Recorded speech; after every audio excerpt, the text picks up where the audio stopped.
to this episode of SAinActionTV. I am Angelique, the Valentine Diva, Everett. First up, Alex interviews puppeteer and advocate Cammie Stamp.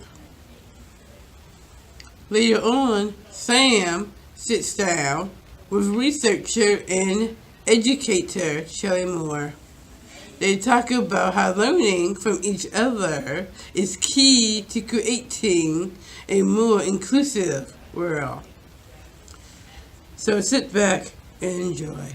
Here's Alex. Hi, I'm Alex Chesko with SAinActionTV, and this is Cammie Stamp and pre-Caitlin. Hi, Alex. Hi. How are you? Good, how are you? I'm doing good, thank you. Fantastic. So how did you get into puppetry? I've always been into disability awareness because I used to get teased as a young girl, and I never could find a way to teach kids that we're just as normal as they are. So when we lost kids on the block of Erie County, that inspired me to create Recaitlin here to continue that mission, continue that work, because kids like us kids and adults like us aren't going away. There's more of us every day. Yep. So why, if I felt that I could do something about that. So she's the first puppet I created, and I have two other ones. I have a boy and a girl. So, and she's been performing since the day she was completed. Awesome. And she's done like 35 shows, whatever. Wow. A lot of DDJ performances. So she's my more well-known puppet. Okay. But I have another one with autism. Okay. And I have another one with muscular dystrophy. Okay. What are the names? Anna Elizabeth is my second one. Okay. And Joshua Michael is my third one. Oh, fantastic.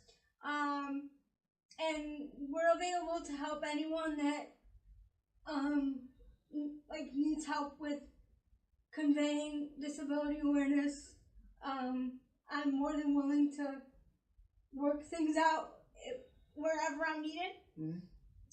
So yeah, that's what disability awareness is. Pretty much what got me into puppetry. That's awesome.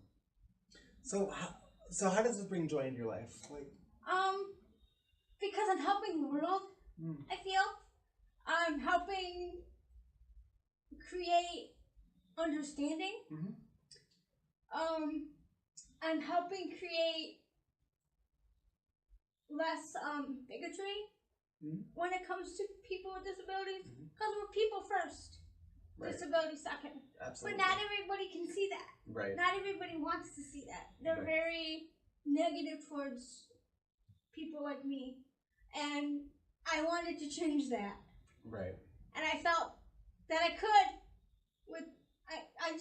You just need the right opportunities. Absolutely. And through puppetry, I found those opportunities. And it's also a very fun way to convey your message too. Well, yeah, and kids understand things better when you use puppets than they do when you're just talking to them. Absolutely. Because they're little kids. Right. They can interact with them, and it's more comfortable for them. Absolutely. And a lot of times it's more comfortable for me.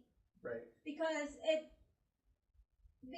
I can explain things in a way, I don't have to use big words with them. Yes. So they understand it better. And they like looking at puppets too. Absolutely. So it makes it easier. Absolutely. What kind of things do you address during your shows? Usually. What do I address? How would you feel if you had to approach somebody with a disability? What would you do? What would you say? Okay. I've had people ask me questions about what is normal for you. I say, what do you classify as normal? Right. This is normal for me. I don't know anything different, and neither does Bree. So it all depends on the questions that I get. Okay. And it depends. you know, I'm willing to answer the best I can. Right. Any question I'm asked. Right. A lot of them ask me like, how much medical stuff did you go through? I mean, I went through a lot as a kid, so you know, like I said, I'm not afraid. Right. Because you want to take that fear away. You don't want to increase it. Right. Absolutely. Spread awareness of fear. Yes. That's cool. So how do you develop your characters?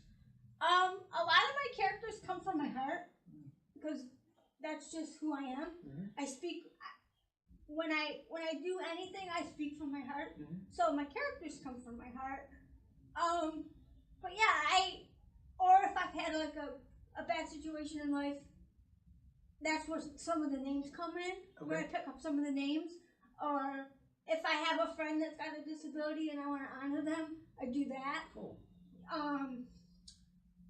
Yeah, a lot of it comes from life experience. Do you have any specific stories you'd like to share about that? I had a little boy in kindergarten. Okay. I didn't have the puppets at the time, but my little boy Joshua emulates him. Oh, cool. Because we used to play house together and stuff like that, and to this day he still remembers who I am. So Joshua kind of emulates him. So even though he wasn't autistic, but he has some of Jimmy's personality. Right. So Jimmy was somebody I knew when I was very young, and so Joshua emulates him. Very cool. Very cool. So how and where do you do puppet shows? Like I said, I've done them at DD Day here. I've done them here. I've done them for the seniors next door. Oh wow. I'm doing something at the Disability Museum in May. Okay. I'm not sure what that entails, but that's something I'm gonna be doing. Okay. Hopefully DD Day gets back to me and we'll be there as a presenter. Yeah, pretty much wherever I'm asked to go. Awesome. So do you ever get nervous performing, or? Well, when I first started performing with her, I was nervous, but I think she's helped me calm down. Okay. Because she, you know, the calmer you stay, the better you are. Yes. So yeah, I think she's helped me explain my disability more. Okay. As I'm explaining hers. Awesome. So yeah, I'm not as nervous as I used to be. Okay. And you said before that you make your own puppets. Yes, I do. Off camera. How long did this puppet take? This one took 1 year and 7 months to complete. Okay. Wow. 1 year and 7 months. And you hand sewed her, correct? I hand sewed her, yes, from the ground up. Oh wow. Yep. That must have been very tedious. Yeah, but you know what? I like to sew, and she was a passion of mine. I wanted to see her come to fruition, so I was willing to do whatever it took to make that happen. That's great. That's so awesome. So where do you see yourself in the next 5 years? Where do I see myself? As far as puppetry goes? Yeah, or anything else in general. Well, I see myself in a house in 5 years or less. Okay. I see me going into schools with one or all of the puppets, depending. I'm trying to get a puppet troupe started called Compassionate Angels. Okay. I just haven't gotten that far yet. But I hope to be in schools. I hope to be in libraries. I hope to be wherever there's children, so that they're our future. So I feel that through what I do, the future would be better for any person that's disabled in the future. That's awesome. Yeah. That's so cool. Well, and we can also help you with that by putting this video out there, and that'll be great. I'm hoping we can help you with that as well. So can you tell me a bit more about Kids on the Block? Well, Kids on the Block, I met when I was 10 years old. Okay. I met a young boy named Mark Riley. He was just an inspiration to me. So then I found out that we had a Kids on the Block here. And so I connected with the person that was doing it at the time. And she brought 6 different puppets here a couple different times, and I got to know more about them and what their mission was, and their mission kind of emulates mine. Okay. They don't want the fear, you right. know. And I just fell in love with the puppets, like I said, and so that's what inspired me to create her. That's awesome. So yeah. So can you tell me a bit more about like what Kids on the Block is? It's a puppet troupe with different puppets with non-disabilities and disabilities. Okay. And they're centered on kids because they're kid-sized puppets, and they just teach kids what not to fear and what is okay and how to approach people with disabilities, how to talk to them, you know. Very cool. Yeah. Promoting. That's it. That's it in a nutshell. That's pretty. Oh, is it national? I think there's one in. There's a national one. I just hit Maryland. I think that's where they came from when I saw them at 10 years old. Okay. I'm not exactly sure though. Remind me too. How long have you been doing this? I've been doing this for 5 years now. Fantastic. So she's 5 years old now. Wow. Okay. Cool. Parties and reaching out to you for shows and stuff. How can people reach you? They can reach me in 1 of 2 ways. They can reach me at Cammie at yahoo.com or Cammie Stamp on Facebook. Fantastic. Yeah, that'd be great because we want people to be able to reach you. So. Oh yeah. Absolutely. So how does Cammie like being your puppet? I like being with her. I've been with her 5 years now. It's fun teaching kids. That's so cool. Thank you. It's nice to meet you, Bree, by the way. Thank you. It's nice to meet you, Mr. Alex. What is your favorite food, by the way? Cinnamon applesauce. Oh, wow. Is there a reason why? I like the way cinnamon tastes. That's cool. That's cool, for sure. No, I had fun with you today. Yeah, as did I. Thank you so much for joining us. You're welcome. This is Alex Jusko with SAinActionTV, signing off.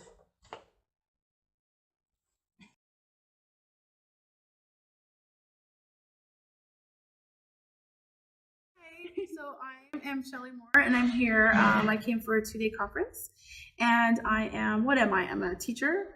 I am an educator. I'm a researcher. I'm an advocate.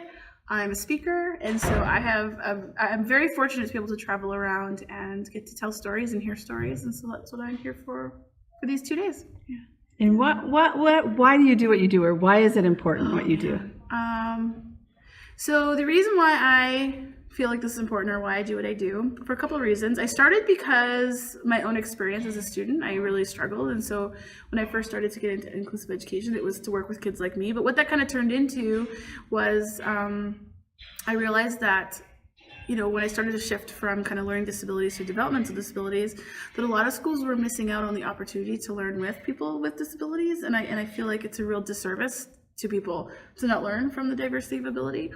And then what it kind of turned into is because I never really felt like I had a strength in terms of, because of my own learning disability, and then when I started speaking, I'm just like, hey, I like this and I'm good at this, and that's only become recent, and so it's kind of become something that I love, something that I'm good at, something that I feel like I'm making an impact, and I know that doesn't always happen to everybody to have that trifecta, so I feel pretty lucky to be doing all those things because it's something I really believe in, for sure.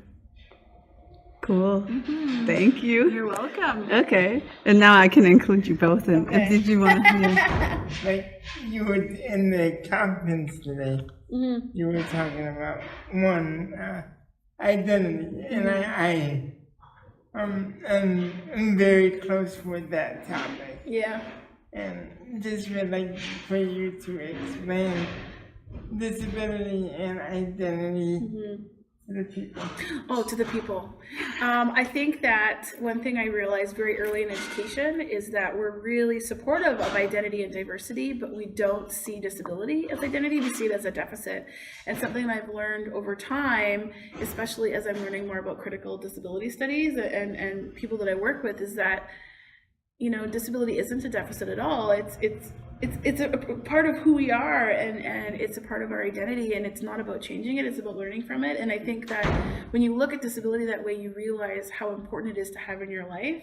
And so when we're advocating for inclusion, it's not about replacing the time that we get to spend together when we're the same, right, but it is about really considering the criteria we use for groupings, because coming together based on identity is totally different than putting kids together based on deficit. And I think that's a really big misunderstanding in school, because oftentimes we'll close down a lot of our identity spaces to be inclusive, but that's not the goal at all. Like, we need both. We need opportunities to be together. Right, because I always thought, in my experiences, when you put somebody in an integrated classroom, you have 25 people without disabilities and one person with a disability that doesn't feel comfortable at all. And I think that, like, forcing people together for the sake of a policy is kind of defeating the purpose as much as preventing them from going in the first place. And I think that the only way that those classrooms can be inclusive isn't by saying, oh, look at us, we're including someone who's different, but actually acknowledging that a person with a disability is different just like everybody is different, and it's looking at the diversity as a whole, as opposed to, oh, look at us including someone with a disability. Like, it's not what it's about. It's about acknowledging ability and disability as a part of diversity. And that's actually what all of the kids have in common. Right? Cool. Well, we're on the same page, my friend. I saw you give a pound earlier. I want one. There you go. My next question would definitely be, now you were talking about how the education system, and you have the integration, the segregation, and the inclusion. Could that same aspect, well, I know that same aspects can happen in the service system. How would you implement that structure that you talked about today? You know, it's so interesting, because the more I research this, the more I realize it's not about education. It's so much bigger. It's about community. And if you kind of break down, because the 4 things we looked at today was presuming competence, it was that you had access, that you have connection, and that you have purpose. And those 4 big ideas, you could apply to a classroom, or you could apply to a community center, or you could apply to a grocery store, like all of those things. And I think the more I learn about this, the more I'm like, this isn't an educational framework, this is a life framework, right? Like, a family could use this, a doctor's office could use this, a family center could use this, because all of us need those 4 things.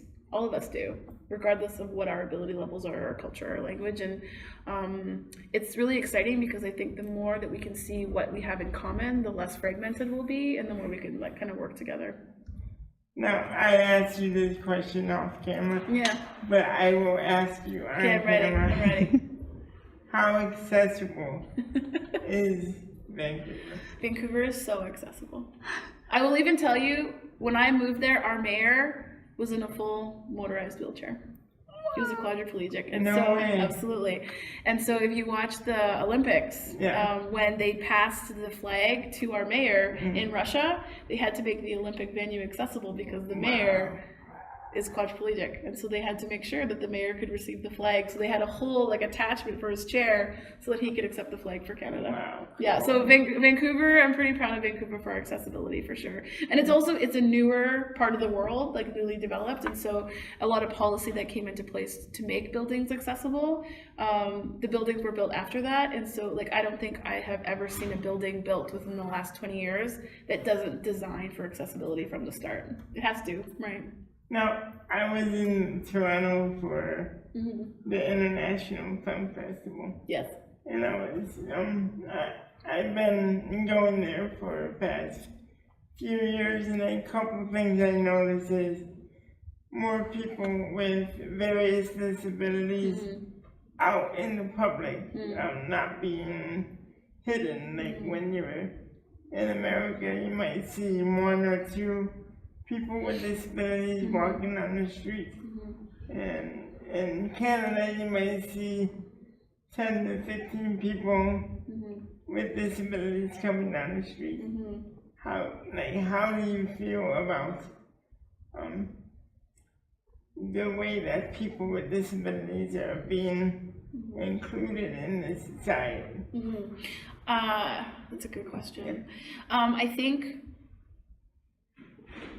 in terms of Canada as a whole, sometimes it's even different from province to province. And I think we and that's good for you to explain. Totally, it's different from province to province, but I think like as a whole, Canada has done some really phenomenal things. I think that there's areas that Canada can absolutely improve on.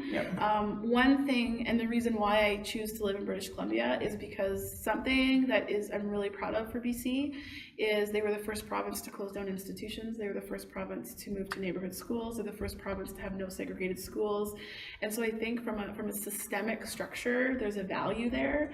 And because that's there, it's creating the context for people to live in to not fear disability. Now, don't get me wrong, there's always going to be people who don't understand, but I think that it says something about the infrastructure of some places in Canada that say, no, they're going to be in our school. Cool. And we're going to support them. And you know what? They're going to be on the bus and we're going to support them. And there isn't another option. And so it's something that I'm very proud of, absolutely. And it's not every province that I can say that about, but I think that creates a huge shift in mindset for people without disabilities to say, you know what?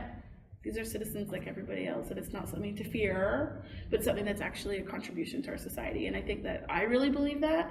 And I think that the more that we can support, the community to see the contribution, but also help people with disabilities to see that they have something to offer. Because I think a lot of people with disabilities don't even realize that they have contributions because that's not how they were raised or grown up to believe, right? And so I think, when I work with my students, it's making sure, do kids know their strengths? Do they know they know what they bring? And I think that's a shift that all kids could benefit from. What I see here, you have lack of access. One of our biggest things in Buffalo and I would say Rochester is transportation, either from a city perspective or a rural perspective. How do you look at those kind of things like housing and transportation and use that in your education? When I think about physical access, I don't even think about it anymore because where I live, it's not even a question. There is no transportation that's not accessible. I can't even think of an example. And so, kind of where I come from is, physical access is advocacy, and I look to intellectual access as advocacy because I feel like that's where we need to go. But I think from the physical perspective, I can't even imagine you not having physical access to a bus. That blows my brain open that you don't, because it seems like such an obvious right. Well, we have this law that says you have paratransit. I know you have a paratransit system where people with disabilities can get a curb-to-curb service. But every bus is accessible. But the thing under the ADA, a paratransit bus can only go 3/4 of a mile from a regular bus. What? Why? And that's why we're advocating for the Western New York Developmental Disability Service Office to be moved. But it's been there since the 60s.